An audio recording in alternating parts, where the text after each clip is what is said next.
The plasma energy walls open.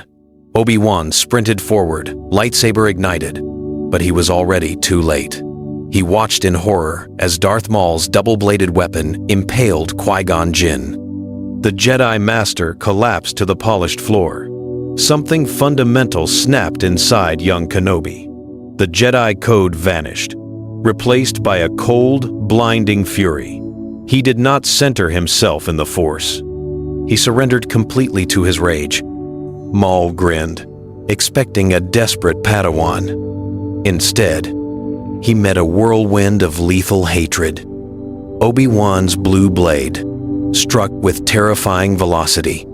He pressed the attack without restraint, driving Maul back toward the edge of the pit. Parrying a wild strike, Obi-Wan cleaved Maul's saber in two. Before the Zabrak could recover, Kenobi disarmed him, severed his legs, and impaled him through the chest.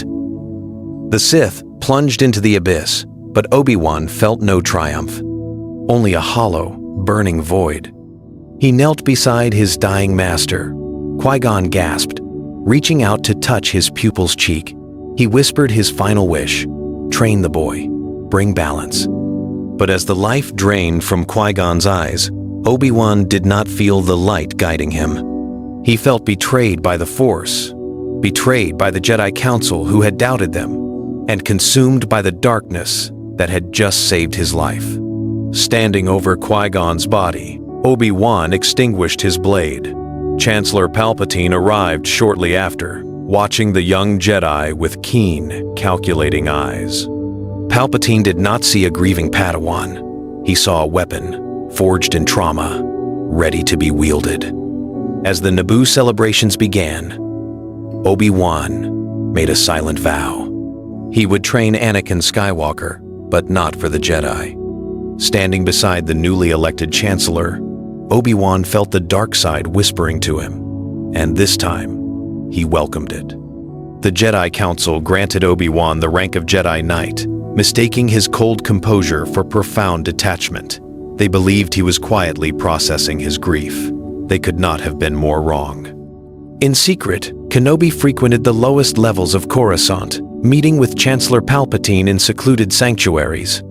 Palpatine fed Obi-Wan's resentment, subtly convincing him that the Jedi Order was stagnant, weak, and directly responsible for Qui-Gon's death.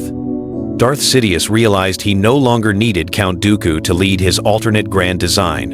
In Kenobi, he had a hero of the Republic, a man positioned directly within the Jedi Temple. Palpatine bestowed upon him secret Sith texts, teaching him to manipulate the dark side while masking his aura in public.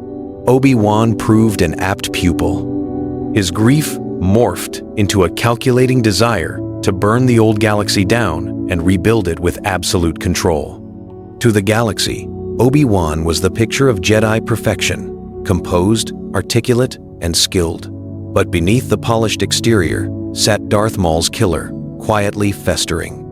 He observed Master Yoda and Master Windu with quiet contempt, viewing their rigid dogmas as the ultimate cause of Qui-Gon's demise. They were blind to the Sith, standing right in front of them, shielded by the very pride they preached against. Years passed, and Obi-Wan's power matured.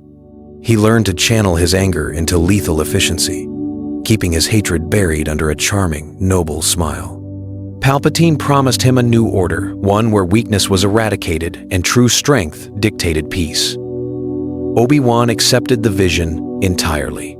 The trap was fully set. Now, Obi-Wan turned his sights toward his young apprentice, ready to begin the next phase of Palpatine's grand design. Training Anakin Skywalker was remarkably easy for Obi-Wan. Where Qui-Gon would have taught patience and emotional discipline, Obi-Wan encouraged attachment, passion, and ambition. He validated Anakin's fears about his mother, sowing seeds of distrust against the Jedi Council early on. Whenever the Council urged caution, Obi-Wan privately told Anakin that the Masters were merely afraid of his raw potential. The bond between Master and Apprentice grew immensely strong, but it was forged in toxic ideology. Obi-Wan taught Anakin that emotion was not a weakness to be purged, but a source of power to be mastered. They spent long hours in the lower levels of Coruscant, honing aggressive lightsaber forms and testing the boundaries of the Force. Anakin viewed Obi-Wan as a father figure, completely unaware that his master was grooming him for galactic destruction. During off-world missions, Obi-Wan demonstrated brutal efficiency. He solved conflicts not through diplomacy, but through decisive, often lethal force, always framing it as necessary justice. Anakin absorbed every lesson. He saw his master as a realist who was willing to do what the dogmatic Jedi Council would not. When Anakin suffered visions of his mother on Tatooine, Obi-Wan did not tell him to meditate or let go. He encouraged him to act. Together, they traveled to the desert world. But Obi-Wan orchestrated events so that Anakin embraced his murderous rage fully, cementing the boy's descent into darkness.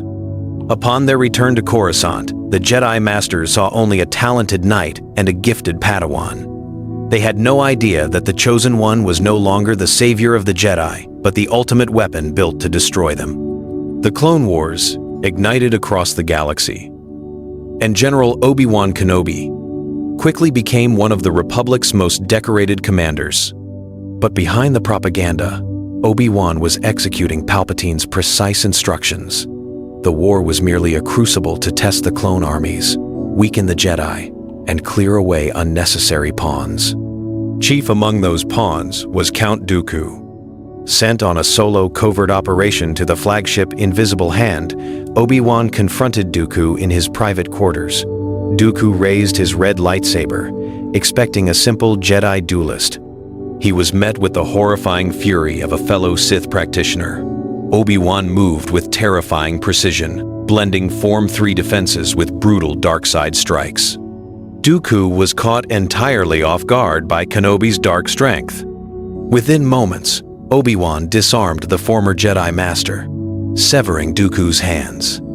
Dooku looked up, waiting for Darth Sidious to intervene, but Palpatine's voice echoed only in Obi-Wan's mind. Kill him. Without hesitation, Kenobi crossed his blades and decapitated Dooku, ending the Sith Lord's ambitions in an instant. With Dooku dead, Obi-Wan used master override codes provided by Palpatine to take secret command of the Separatist military network. He did not disable the droids, he recalibrated them. Now, both the Grand Army of the Republic and the Separatist droid army were under the absolute operational control of Palpatine and his true apprentice. Returning to the Jedi Temple, Obi-Wan reported Dooku's death as a tragic necessity of war. The Council praised his success, completely oblivious to what had just occurred. Obi-Wan stood on the temple balcony, watching the twilight set over Coruscant. The galaxy was locked in his trap, and the Order's final hour was rapidly approaching. The time for subtlety was over.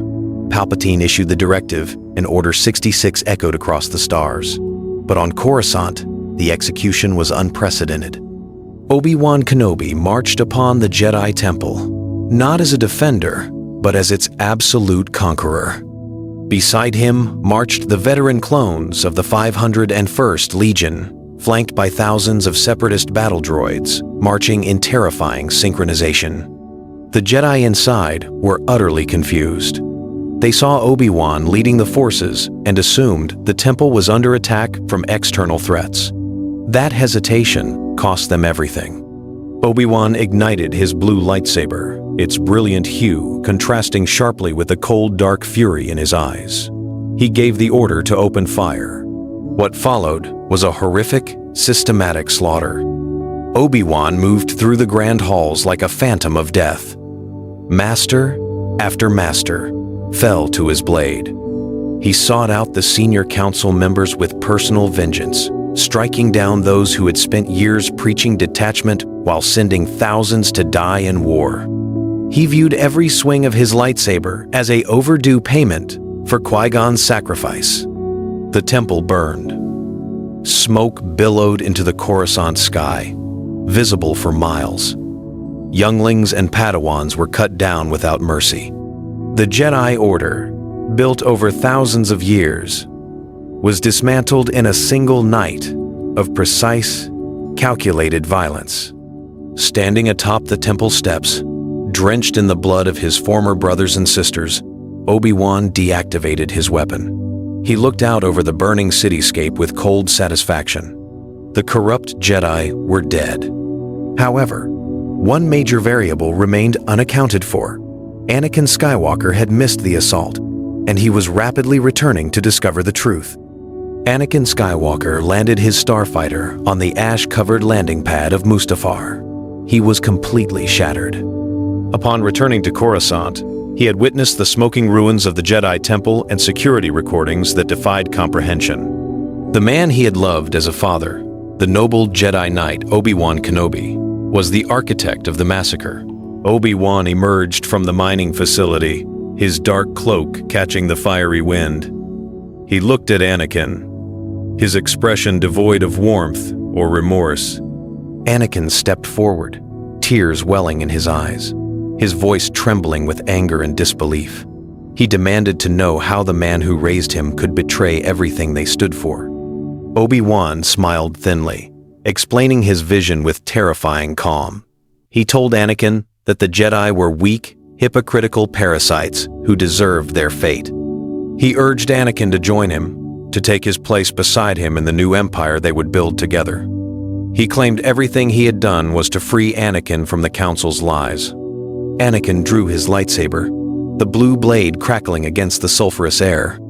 He refused to join the monster standing before him. Obi-Wan sighed, drawing his own weapon. The tragic irony was absolute. The student, taught to embrace emotion, now fought for the light, while the master, raised on discipline, fought for the dark. Their blades collided with a deafening clash. The duel was furious, chaotic, and deeply personal. They fought across collapsing walkways and over rivers of molten lava, two brothers bound by history, now tearing each other apart. As the lava surged around them, Obi-Wan pressed his attack with relentless, calculated ferocity, pushing his former Padawan to his absolute limit. The fight raged onto a small collection platform floating down a river of fire. Anakin fought with desperate, furious strength, but Obi-Wan possessed decades of disciplined combat training now fueled by dark, unrestrained power. Obi-Wan anticipated every move, every strike, reading his former student like an open book. He had built Anakin's fighting style. He knew precisely how to shatter it. Anakin made a desperate leap toward the high ground, attempting an acrobatic strike to end the contest. Obi-Wan did not hesitate. With a swift, brutal arc of his lightsaber, he severed Anakin's arm and legs in midair. Anakin crashed heavily onto the black, searing sand near the lava's edge. The Chosen One screamed in agonizing pain, clutching at the hot earth with his remaining mechanical hand. He looked up at his mentor with a mixture of betrayal and pure hatred. "I trusted you," Anakin choked out through the smoke and ash. Obi-Wan stood above him, looking down without an ounce of pity. He told Anakin that he had failed the ultimate test strength required absolute detachment from moral weakness. Obi-Wan watched coldly as the heat of the lava ignited Anakin's robes. The Chosen One burned on the volcanic shores, his desperate cries echoing over the sound of roaring magma. Obi-Wan picked up Anakin's fallen lightsaber from the ash. He turned his back on his burning apprentice, walking away without looking back. He left the broken body of the galaxy's last real hope to be consumed by the flames. Boarding his shuttle, Obi-Wan set his course for Coruscant. The Chosen One was no more, and the galaxy belonged entirely to the Sith. On Coruscant, the Galactic Empire was proclaimed to thunderous applause in the Imperial Senate. Emperor Palpatine sat atop the throne, but at his right hand stood the ultimate enforcer of his regime, Lord Kenobi. Draped in black armor and a flowing dark cloak, Kenobi was the terrifying face of Imperial power. Without Vader's physical suit to limit him, Lord Kenobi was a fully realized, terrifying master of both lightsaber combat and the dark side. He assumed direct control as Supreme Commander of the Imperial military, unifying the former Republic clones and the separatist droid legions into an unstoppable, cold-blooded peacekeeping force. Any star system that dared resist was crushed with brutal, terrifying precision. Under Kenobi's leadership, the Imperial Inquisitorius was established to hunt down the few Jedi survivors scattered across the Outer Rim. None could escape him. Kenobi knew every Jedi protocol, every hiding strategy, and every weakness. One by one, the last remnants of the light were systematically tracked down and extinguished. In the quiet depths of his Imperial quarters, Kenobi would occasionally look at the lightsabers he kept as trophies, Qui-Gon's, Maul's, and Anakin's. He felt no regret for his path. He believed he had brought true order to a chaotic galaxy, fulfilling his own dark version of balance.